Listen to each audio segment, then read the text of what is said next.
América Latina en convulsión. El año 2019 vio el surgimiento de nuevos líderes, cambios de dirección en gobiernos, renuncias y muchas protestas.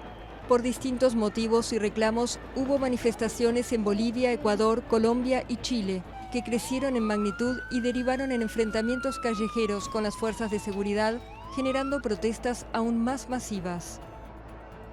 En Chile, las movilizaciones empezaron el 18 de octubre, tras el anuncio de un aumento en los precios de los boletos del metro de Santiago en las horas punta. Hubo incendios, saqueos y ataques a las estaciones. La policía reprimió y el presidente conservador Sebastián Piñera decretó el estado de emergencia, desplegando miles de militares en las calles y decretando toque de queda. El mandatario afirmó que el país estaba en guerra contra un enemigo poderoso. Eso encrespó a los manifestantes, que comenzaron a pedir un cambio social profundo. Después de casi un mes de caos social, el Congreso acordó convocar a un plebiscito en abril sobre una nueva constitución que reemplace la actual, heredada de la dictadura de Augusto Pinochet, pero miles de chilenos siguieron en las calles. En Ecuador, el motor de la insatisfacción popular fue el anuncio del fin de los subsidios a los combustibles. Los precios subieron hasta un 123%, lo que llevó a la población a las calles en la mayor crisis en décadas en el país. El presidente Lenín Moreno se vio incluso forzado a trasladar la sede del gobierno de Quito a Guayaquil, tras intentos de manifestantes de ocupar edificios públicos. Finalmente, Moreno alcanzó un acuerdo con el movimiento indígena que calmó la ira de la población, además de devolver el precio de los combustibles a los niveles anteriores a la crisis. Ha sido la de la paz. En Colombia, las protestas no tuvieron una chispa específica. El Comité Nacional del Paro, que reúne a sindicatos, indígenas, estudiantes y profesores, presentó una plataforma de 13 pedidos que abarcan desde el retiro de una reforma tributaria en el Congreso hasta el cumplimiento del acuerdo de paz con las FARC. También exigen disolver el escuadrón policial antidisturbios, tras la muerte de Dylan Cruz, un joven de 18 años herido por un agente con una escopeta cargada de perdigones de plomo. En Bolivia, la crisis se desató tras las elecciones del 20 de octubre. Evo Morales, en el poder desde hacía 13 años, buscaba su cuarto mandato. En la noche de las elecciones, con más del 80% de las actas escrutadas, se vislumbraba una histórica segunda vuelta entre Morales y el candidato de centro Carlos Mesa. Pero al día siguiente la Corte Suprema Electoral otorgó una diferencia de menos de 10 puntos porcentuales a favor de Morales, cercana a la necesaria para una victoria de primera vuelta. Estallaron protestas en varias regiones, con saqueos, incendios y enfrentamientos con la policía.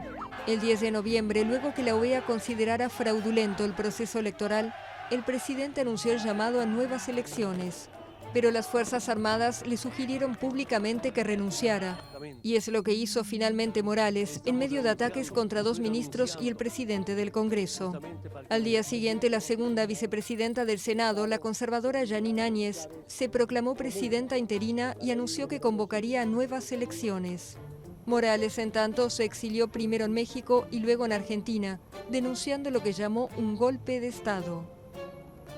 En Brasil, Jair Bolsonaro llegó al gobierno prometiendo todo tipo de cambios. Al igual que durante su campaña, su primer año al frente del gigante sudamericano estuvo marcado por las polémicas en el terreno nacional e internacional. Gran parte de las críticas tuvieron que ver con los incendios, producto de la deforestación, que quemaron regiones enteras de la Amazonía. El fuego fue visto por líderes internacionales como un ejemplo de desprecio por las normas ambientales de parte del mandatario brasileño, un escéptico del cambio climático. En noviembre, el expresidente Luis Ignacio Lula da Silva fue liberado, tras 1 año y 7 meses preso. Había sido condenado a 8 años y 10 meses de reclusión por corrupción pasiva y lavado de dinero, pero recobró su libertad gracias a un cambio de las reglas del cumplimiento de penas por parte de la Corte Suprema. En el 2019, la crisis en Venezuela no cedió. En el inicio del año surgió un nuevo líder opositor, Juan Guaidó. Presidente de la Asamblea Legislativa, el único poder en manos de la oposición, el diputado se autoproclamó presidente encargado para presionar la salida de Nicolás Maduro y rápidamente fue respaldado por más de 50 países, entre los cuales Estados Unidos, Brasil y Argentina. La presión sobre el gobierno continuó durante semanas y parecía insostenible cuando un grupo de militares desertó en respaldo a Guaidó y las calles fueron ocupadas por miles de venezolanos. Pero la cúpula del ejército ratificó el apoyo a Maduro y aseguró que los chavistas permanecieran en el poder. El flujo de centroamericanos que intentan llegar a Estados Unidos en busca de una vida mejor tampoco se dio, ni la dura política migratoria del presidente Donald Trump. La imagen de la tragedia fue la de este salvadoreño, que se ahogó junto a su hija de menos de 2 años cuando intentaban cruzar de México a Estados Unidos a través del río Bravo. En junio se firmó un acuerdo entre Washington y México que se comprometió a reforzar los controles fronterizos y dar servicios básicos a los solicitantes de asilo. Le siguieron acuerdos de tercer país seguro con Honduras, El Salvador y Guatemala, en los que los centroamericanos se comprometen a recibir a los migrantes mientras tramitan su solicitud de asilo en Estados Unidos. En el Cono Sur, 2 países dieron un viraje político. En Argentina, Mauricio Macri buscó la reelección, pero fue derrotado por Alberto Fernández, quien junto a la expresidenta Cristina Kirchner marcaron el regreso del peronismo al poder. En su vecino Uruguay, una amplia coalición de partidos opositores, liderados por Luis Lacalle Pou de centroderecha, logró sacar al izquierdista Frente Amplio del poder después de 15 años.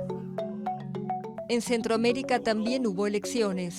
En Panamá, Laurentino Cortizo logró el regreso al poder del Partido Revolucionario Democrático después de una década, mientras que en Guatemala el conservador Alejandro Yamatei sustituirá a Jimmy Morales a partir de enero. Y en El Salvador, el empresario Nayib Bukele rompió con 30 años de bipartidismo, al asumir el poder prometiendo luchar contra las pandillas y desmarcarse de la política tradicional.